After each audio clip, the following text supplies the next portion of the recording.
नमस्कार जय जगन्नाथ भाई मैंने आम बर्तमान बाहर बलराम प्रसाद पिंगुआ मंदिर अभिमुखे बर्तमान आम पहुँची सारचु। पिंगुआ मंदिर देखु के बहुत लोक भिड़ आउ चल आम भी जीवा मंदिर भीतर को आउ बाहर तो लोक प्रसाद सेवन कर चल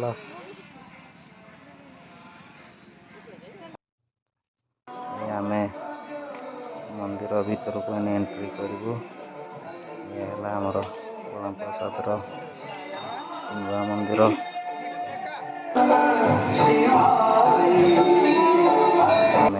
मंदिर भीतर को एंट्री कलु। बहुत सारा भक्त पूजा अर्चना करुँच आम भी टे पूजा करदे दीप सब लगेगा। सुंदर मंदिर होती दीप टे लगे जीवा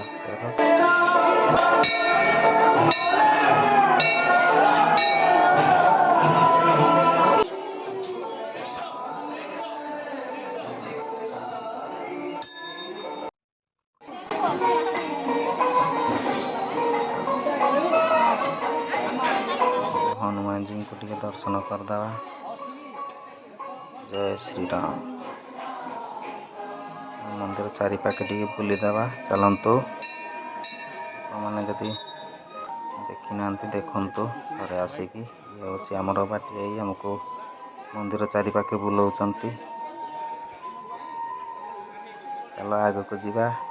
प्रभु महादेवंकर मूर्ति देखु बहुत सुंदर होती साइड देखु आमर कृष्णकर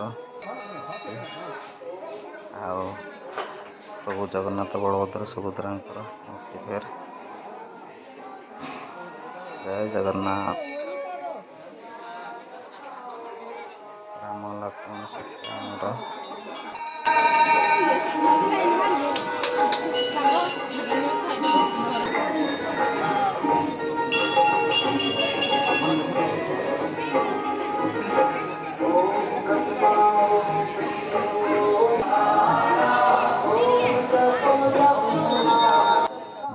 आमको सब आड़े बुलाऊँ मंदिर चारिपाखे प्रथम थर आसलु पिंगुआ मंदिर चल टे फोटो फोटो टे उठेदबा ये फोटो उठाऊँ बहुत सुंदर लगे तो जावाई इच्छा होनी बहुत मंदिर भी सुंदर। तापर आमर टे आग को चल जा बाटे आमको नौ ये हूँ मठ आड़े टे बुली जावा देखिए मठ भी टे देखीद दर्शन मिल जाव। हाँ बहुत सुंदर होती बर्तमान आम बाहर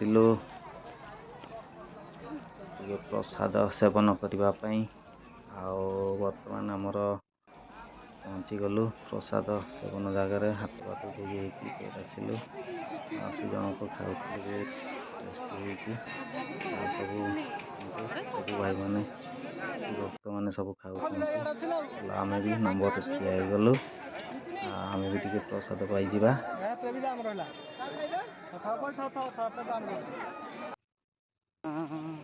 तापर आम प्रसाद सेवन कर सारिकी आसिकी आमर देख केते सुंदर सुंदर नाल ये आमर सब भक्त मैंने सब डंगा बसाणी कले आम भी टे वीडियो टे बनइलु उठेलु बहुत मजा कलु बहुत सुंदर होती जगह। तो एमती किसी थिला आज वीडियो केमती लगे कमेंट कर जनातु भाई मैंने आज नेक्स्ट देखा आगामी वीडियो रे। कहली जय जगन्नाथ।